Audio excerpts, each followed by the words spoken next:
നമുക്ക് അടിപൊളിയായിട്ടൊരു liver fry ഉണ്ടാക്കിയെടുക്കാം. അലുവ കഷ്ണം പോലെ ഇരിപ്പില്ലേ, ഇത് 1/2 കിലോ കരളാണ്. അത് കട്ട് ചെയ്യാൻ വേണ്ടിയിട്ട് നമ്മുടെ കുട്ടി ഷെഫ് നമ്മളെ സഹായിക്കാൻ എത്തിയിട്ടുണ്ട്. കത്തിക്ക് മൂർച്ചയില്ലെന്നൊക്കെയാണ് പരാതി പറഞ്ഞുകൊണ്ടിരിക്കുന്നത്. എൻ്റെ പണി ഇരട്ടി ബാക്കി വെക്കുമോയെന്നറിയത്തില്ല. പകുതി മുറിച്ചിട്ട് അവൻ്റെ വഴിക്ക് പോയി. ബാക്കി പണി നമുക്ക് ചെയ്യാം. കരളൊക്കെ നന്നായിട്ട് കഴുകി വൃത്തിയാക്കി എടുത്തു. വെള്ളം ഇങ്ങനെ ഊർന്ന് വന്നുകൊണ്ടേയിരിക്കും കരളായതുകൊണ്ട് തന്നെ. മഞ്ഞൾപ്പൊടി ഉപ്പും ഇട്ടിട്ട് ഒരു പ്രഷർ കളഞ്ഞെടുക്കാം. അപ്പോഴേക്കും നമുക്ക് ചട്ടിയിൽ എണ്ണ ഒഴിച്ച് ആദ്യം തേങ്ങാക്കൊത്തങ്ങ് വറുത്തെടുക്കാം. പിന്നെ കടുകിട്ടു, കുറച്ച് കടുക്, ഇഞ്ചിയും വെളുത്തുള്ളിയും കൂടി ഇടാം.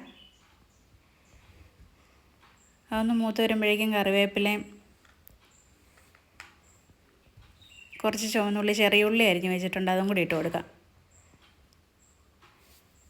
ഇതെല്ലാം നന്നായിട്ട് വഴറ്റുന്നില്ല, ചെറുതായിട്ടൊന്ന് വഴറ്റിയെടുക്കാം. വത്തൽമുളക് ഇടാൻ മറന്നുപോയതാണ്, അതും കൂടി ഇട്ടു. ഇനി ഇതിന് വേണ്ട ആവശ്യത്തിനുള്ള ഉപ്പും കൂടി ഇട്ടു. കുറച്ച് മുളക് പൊടിയും മല്ലിപ്പൊടിയും ഗരം മസാലയും കൂടി ചേർക്കാം.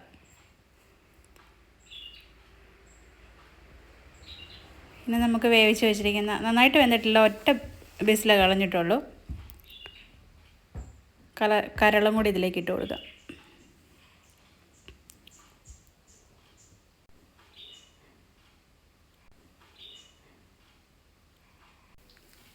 വെള്ളം ഒട്ടും ചേർത്തിട്ടില്ല. ആ വെള്ളം കൂടെ ഇതിൽ നിന്ന് ഇറങ്ങി വന്ന വെള്ളം കൂടെ ഇതിലേക്ക് ഒഴിച്ചു കൊടുക്കാം. ഇനി മൂടി വെച്ച് നന്നായിട്ട് ഇളക്കി വറ്റിച്ച് വേവിച്ചെടുത്തിട്ട് കുരുമുളക് പൊടിയും കൂടി ഇടാം. കുരുമുളക് പൊടിയാണ് ഇതിൻ്റെ മെയിൻ ഇൻഗ്രീഡിയൻറ്റ്.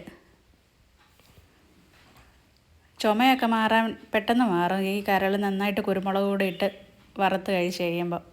അങ്ങനെ നമ്മുടെ ടേസ്റ്റി കരൾ ഫ്രൈ റെഡി ആയിട്ടുണ്ട്.